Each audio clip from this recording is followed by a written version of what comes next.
अस्सलाम वालेकुम फ्रेंड्स। नाम है अहदा, जिसका मतलब है वापस आने वाला।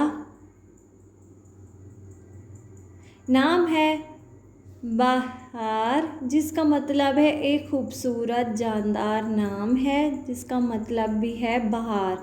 नाम है बख्त। बख्त नाम के मायने है बहुत या किस्मत। बहुत ही प्यारा सा नाम बख्त। नाम है बरीरा, जिसका मतलब है मासूम। बरीहा बहुत ही प्यारा सा नाम, मासूम जिसका मतलब है। नाम है बतूल।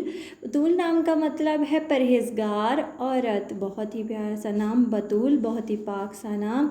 नाम है बिस्मल, जिसका मतलब है खुशबू। बहुत ही प्यारा सा खूबसूरत सा नया सा नाम बिस्मल, जिसके मायने हैं खुशबू। नाम है बेनज़ीर, जिसका मतलब है बेमिसाल। बहुत ही प्यारा सा नाम बेनज़ीर।